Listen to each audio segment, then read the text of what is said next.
এখন যে ভিডিওটা দেখতে পাচ্ছেন এই ভিডিওটা 11 মাস পূর্বে আমাদের রাজা এবং শায়ান স্যার ভিডিও। আর এখন এই মুহূর্তে যে ভিডিওটা দেখতে পাচ্ছেন এটা বর্তমান সময়ের ভিডিও। এই ভিডিওটা দেওয়ার কয়েকটা মুখ্য উদ্দেশ্য আছে।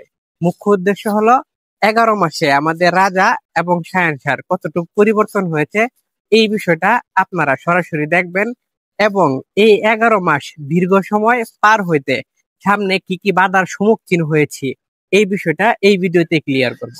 তার আগে একটা বিষয় সবাইকে বলতে চাই, প্রিয় ভাইজানেরা যিনারা নিয়মিত কাউকে আর গরুর যত্ন ইউটিউব চ্যানেলের ভিডিও গুলা দেখে থাকেন, এই যে রাজা এবং শায়ান স্যার জন্ম থেকেই এই চ্যানেলে ভিডিও আপলোড করা হয়।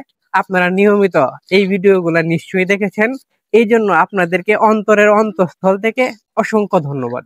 11 মাস পূর্বে যখন এই দুইজনকে একসাথে ভিডিও দিয়েছিলাম তখন আপনাদেরকে বলেছিলাম এই যে এই গরুটার নাম রাজা, এই গরুটার নাম শায়ান শাহ করা হয়েছিল। এই যে আমার ছেলে তাওসিফ, সে এই গরুগুলার নামকরণ করেছিল। প্রিয় ভাইজানেরা 11 মাসে যে পরিবর্তনটা হয়েছে আলহামদুলিল্লাহ একদম সন্তুষ্ট হওয়ার মতো।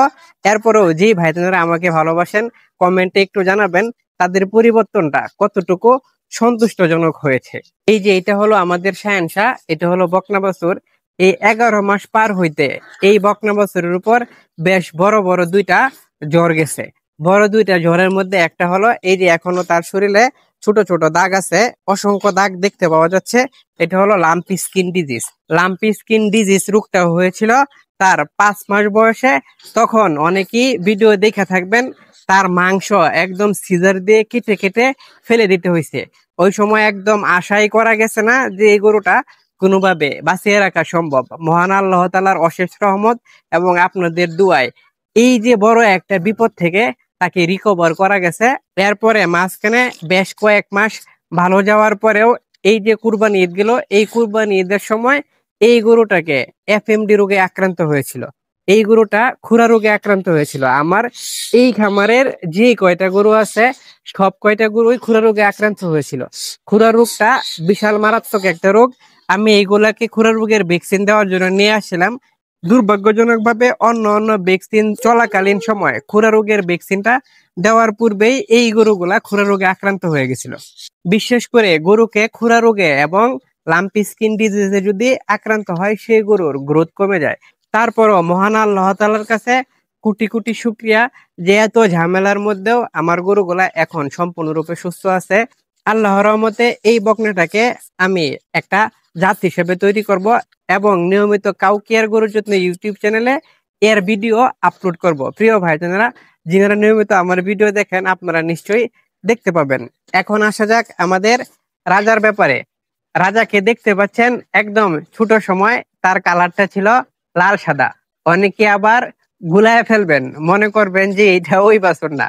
না, যিনারা নিয়মিত ভিডিও দেখেন আপনারা জানেন এই রাজাকে নিয়ে অসংখ্য ভিডিও দেওয়া হয়েছে, আপনারা নিশ্চয়ই কনফিউজ হবেন না।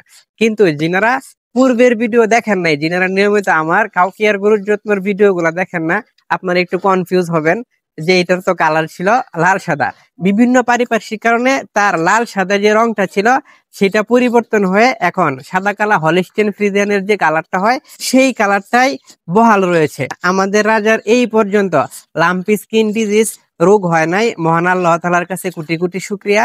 এই পর্যন্ত এই রাজাকে অলরেডি লাম্পি স্কিন ডিজিজের ভ্যাকসিন 2বার করে ফেলছে, কিন্তু মাঝখানে তার উপরে একটা জ্বর গেছে। এই যে বলতেছিলাম এফএমডি তে সে আক্রান্ত হয়েছিল। এফএমডি তে আক্রান্ত হওয়ার কারণে তার গ্রোথটা কিছুটা কমে গেছে। এফএমডি তে আক্রান্ত হওয়ার পূর্বে এই বাছুরটার একটা ভিডিও দিয়েছিলাম, সেইখানে দেখাইছিলাম 1 মাসে পরিবর্তন। 1 মাসে বিশাল একটা পরিবর্তন হয়েছিল, কিন্তু ওই যে এফএমডি তে আক্রান্ত হওয়ার পরে তার গ্রোথে কিছু পরিমাণ বাধাগ্রস্ত হয়েছে। খামার করতে গেলে বাধার সম্মুখীন হইতে হয়, গরু পালন করতে হইলে বাধার সম্মুখীন হইতেই হয়। সব বাধা রিকভার করেই আগায় যাইতে হবে। ছোটখাটো ঝামেলা থাকবে, এই ঝামেলাগুলা রিকভার করেই যদি আগায় যাওয়া যায় তারাই কেবলমাত্র কর্মক্ষেত্রে সফল হয়। প্রিয় ভাইজানেরা যিনারা এই পর্যন্ত ভিডিও দেখে ফেলছেন, আমাদের এই যে শাহিন শাহ আছে তাকে আপনাদের কেমন লেগেছে, ছোট সময় তার যে গঠন ছিল আর এখন তাকে কেমন লাগতেছে বিষয়টা কমেন্টে জানাবেন।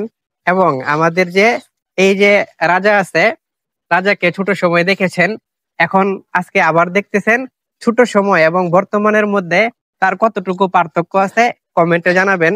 সামনে গরু পালন, গরুর যত্ন এবং গরুর সঠিক পরিচর্যা নিয়ে খুবই গুরুত্বপূর্ণ ভিডিও থাকতেছে। আমি আশা করব আপনারা কাউকে আর গরুর জন্য সাথে থাকবেন। সবার জন্য আমার দোয়া রইল। সবাই ভালো থাকবেন, সুস্থ থাকবেন এবং সঠিক তথ্যের সাথে থাকবেন। আসসালামু আলাইকুম ওয়া রাহমাতুল্লাহি ওয়া বারাকাতুহু।